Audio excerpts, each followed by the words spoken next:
గుడి కట్టడం, ఒక లేబర్ ఏరియాలో గుడి కట్టడం, అక్కడ పూజ చేయడం, ఇది ఒక ఆస్పెక్ట్. కానీ క్రైసిస్ వచ్చి సంక్షోభం సృష్టించినప్పుడు మనిషి నిలబడటం, ఇంకోటి ఓట్ల కోసం కాకుండా. ఇతనికి పెద్ద సమస్య ఏంటి, ఇతను ఎలా రెచ్చగొట్టారు, నీకు ఇదిగో ఎస్సీ ఓట్లు కన్వర్టెడ్ వాళ్ళు కానీ ఆ ఎస్సీగానే ఉంటారు, వాళ్ళ ఓట్లు నీకు పడవు, నీ బతుకైపోయినట్టే, ఇదంతా అన్నారు. చివరికి నీకు ఓట్లు వెయ్యరు, నీ పార్టీ సంగతి చూడు, తెలుగుదేశానికి కూడా సవాల్ చేశారు, మీరు అక్కడ కనుక అది గుడి కట్టిస్తే కనుక ఇది అయిపోతుంది, మీకు ఎస్సీలు ఓట్లు వేయరని. మరి అదేందో గుడి కట్టిస్తే ఎస్సీలు ఓట్లు వేయకపోవడం ఏంది? ఎస్సీ అనేటటువంటి వాళ్ళు వాళ్ళకి పిల్ల పుట్టినప్పుడు బారసాలు చేసుకోరా, వాళ్ళకి శ్రీమంతం చేసుకోరా, ఇవన్నీ కన్వర్ట్ అయినప్పుడు పాస్టర్ గారు చేస్తారు. అంతే. ఒరిజినల్ ఎస్సీ అయితే కనుక వాళ్ళ ఇంట్లో చేస్తారు కదా, పుట్టుకైనా చావైనా ఎవరైనా సరే.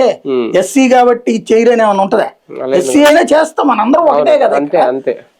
హిందువులు అందరూ అంతే, మతం మారితే అది వేరు, అన్ని మారిపోతాయి.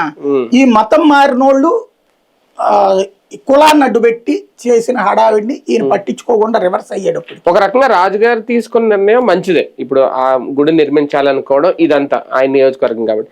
కానీ ఇందులో మత వివాదాలు తీసుకొచ్చే ప్రయత్నం, ఇమ్మీడియట్ గా దీని మీద ఒక పిటిషన్ వేయడం, సుప్రీంకోర్టు వరకు వెళ్ళడం, అంటే దీన్ని ఎందుకు రాజకీయం చేయాలనుకున్నారు? ఒక రాజకీయ పార్టీ కుట్ర అన్నా ఉందా ఇందులో? ఇందులో రాజకీయ కుట్ర అయితే లేదు. వీళ్ళు వైసీపీ అన్నారు కానీ నేనైతే ఆ కుట్ర అనుకో. అక్కడ ఉన్నటువంటి ఎవరైతే ఈ విషయం తర్వాతన ఇప్పుడైనా సరే క్రైస్తవ మత పెద్దలందరూ కూర్చోండి, ముస్లిం మత పెద్దలందరూ కూర్చోండి, హిందూ మత పెద్దల్ని కూర్చోబెట్టుకోండి, మీ ముగ్గురు కూర్చోండి ఆంధ్రాలో.